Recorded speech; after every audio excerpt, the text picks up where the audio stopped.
Hey guys, IceRestrict12 here. This is the very first video of a new series that I'm going to be publishing called Boss Monster Reviews. I thought about this for a while and I think it would be a great idea to take a look at some of the best, most impactful boss monsters in the game and take a time to take a look at them, see what their strengths are, what their weaknesses are, and I've come up with this cool system that we're going to use to grade these boss monsters. So what we're going to do, guys, in these videos is we're going to go ahead and talk about what the card does, how to summon it, and how to beat it. And then at the end, we're going to go ahead and give it a rating from 1 to 5 stars in the following categories: monster effect, ease of summon, and ease of removal.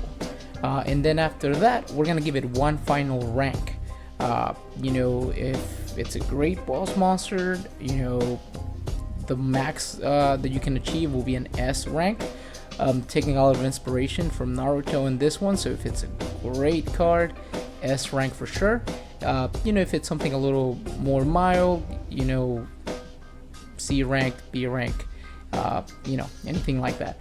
Alright guys, so with that out of the way, let's go ahead and get started. So the very first boss monster we're gonna review, this is a fan favorite, is a monster that when it first was introduced in the TCG, people were just losing their mind over it. We weren't sure if this was gonna completely destroy the meta, if this was gonna be good for the game, bad for the game, but we all were kind of bracing for that one card that, oh boy, everyone's gonna be playing. And that monster, guys, is Red-Eyes Dark Dragoon. So let's go ahead and take a look at Red-Eyes and see what it does. The effect of Red-Eyes Dark Dragoon reads as follows. Neither player can target or destroy this card with card effects. During your main phase, you can destroy one monster your opponent controls, and if you do, inflict damage to your opponent equal to that monster's original attack.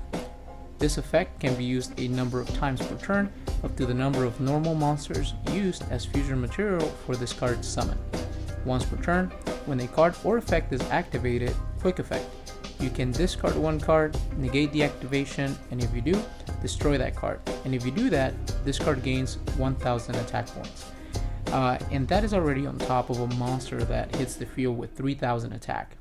So in summary, what this card does is it basically has destruction and targeting protection, destruction and burn. It has negate with destruction and attack increase. When this card was first announced, everybody was kind of like, wow, Konami, what have you done? This is the perfect monster. This is going to be in every single deck that can play it. And in 2021, it looks like that is the case. You see this card being used a lot. But the only thing that holds this card back is its summoning requirements and how you get it on the field. I think that's what's kept it in check from being an out of control card. So let's go ahead and take a look at that. In order to make Red-Eyes Dark Dragoon, all you need is one Dark Magician and one Red-Eyes Black Dragon or Effect Dragon monster. And that seems to be the card's biggest downfall, because now you're forced to play two big bricks in your deck that, unless you're playing a Dark Magician or Red-Eyes deck, they really have no use other than being materials for your Red-Eyes Dark Dragoon. Now, the most common way that you're going to see this card being brought onto the field is going to be with Red-Eyes Fusion. This card allows you to fusion one monster that lists a Red-Eyes monster as material from your extra deck, using monsters from your hand, deck, or field as fusion materials. Now, if you're not able to get to your Red-Eyes Fusion, the other way that you can make it, and a lot of times this is much faster, is through Plant Verte Anaconda. This one says you can pay 2000 life points and send one fusion or polymerization normal or quick play spell card from your deck to the graveyard, and this card's effect becomes that activated card's effect. And this is one of the most common ways that you're going to see Red-Eyes Dark Dragoon being brought onto the field. So, another way that you can try to stop Red-Eyes Dark Dragoon is not necessarily dealing with the monster himself, but dealing with the cards that bring the monster onto the field. And lastly, another way that you could technically bring the monster out is with a card like Cyberstein. Cyberstein is an old school Yu-Gi-Oh card and if you are willing to pay 5,000 life points, you can special summon one fusion monster from your extra deck in attack position. So you have options, but that seems to be, you know, the weak spot of this card, of Red-Eyes Dark Dragoon. Finally, the question that we're all wondering is, so Ice Restrict, how do I get rid of Red-Eyes Dark Dragoon? Now, one of the most common ways of getting rid of Red-Eyes Dark Dragoon is through kaijus. Kaijus, they seem to be the all-in-all solution for any monster that cannot be destroyed and has all kinds of protection. And the reason why is because kaijus don't destroy, they don't target, none of that. Kaijus, they all they need is for you to tribute one of your opponent's monsters so that you can summon a kaiju to their side of the field. And tributing, it's a game mechanic, so it bypasses a lot of protections. The other one is with cards like Dark Ruler No More or Forbidden Droplet. These cards, what they do is they basically disable your opponent's monster's effects. So for instance, Dark Ruler No More does not target, does not destroy, it just, you know, it's very general, just disables all the effects on your opponent's side of the field. And Forbidden Droplet does the same thing, but you don't do all of the monsters, but you can still inflict damage on your opponent. Another option is with cards like Super Polymerization. You can use it to turn your you can use it to turn the Red-Eyes Dark Dragoon into something like a Starving Venom Fusion Dragon. And it's the same, you know, kind of goes in line with what the kaijus do. Is Super Poly does not target, you know, does not destroy, does not send, does not banish. It's being used as a game mechanic, which is using materials for a fusion summon.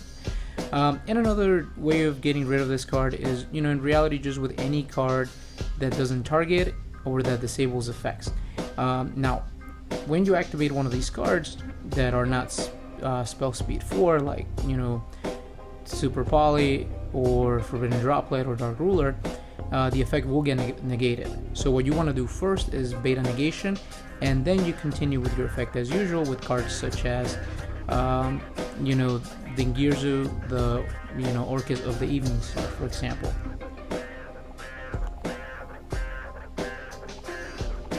Alright guys, now that we've taken the time to look at this card and see, you know, what it does, how easy or hard it is to summon, and how we get rid of it, it's time to score this card. So what we're going to do is, for monster effect, we're going to go ahead and give it 5 stars. For ease of summoning, we're going to go ahead and give it 3 stars. And for ease of removal, we're going to go ahead and give it 5 stars. Now, for monster effect, I mean, this card does everything. It negates with destruction, it has destruction plus burn, it increases its attack stats, it's great. Now, its only downfall is the ease of summoning, you know, having to play 2 bricks in your deck, plus a card like Red-Eyes Fusion or Verte Anaconda. Those cards don't usually fit every single strategy, so this will be played as kind of its own thing in decks that can play it, that don't mind sacrificing a couple spots for those cards. And finally, ease of removal definitely earns that 5-star rating. The reason why is because you really have to dig to the bottom of the barrel for, you know, the top cards when it comes to removing cards. You know, we're talking about the kaijus, the Super Polys, the Forbidden Drops, the Dark Rulers. These are just, you know, last resort, you know, cards that are usually only used when you know you're gonna go against a very, very problematic monster such as this one. So with a 5-star rating on monster effect and ease of removal, and a 3-star rating for ease of summoning, we're gonna go ahead and give this card an S rank. Yes, our very first boss monster review is gonna be the top score that you can get. The reason why is because this card is just great. It's one of those cards that has had a huge impact in the meta, not as much as people thought, mainly because of how you bring it onto the field, but this is a card that the moment it hits the field, everybody starts freaking out. Alright guys, so with that we're going to conclude the first boss monster review. If you have any suggestions on what boss monsters you want me to take apart, examine, and go ahead and give them a rating and a rank, please let me know in the comment section. Thank you for watching the video guys. If you guys like these videos, please go ahead and like and subscribe, and I will see you in the next one.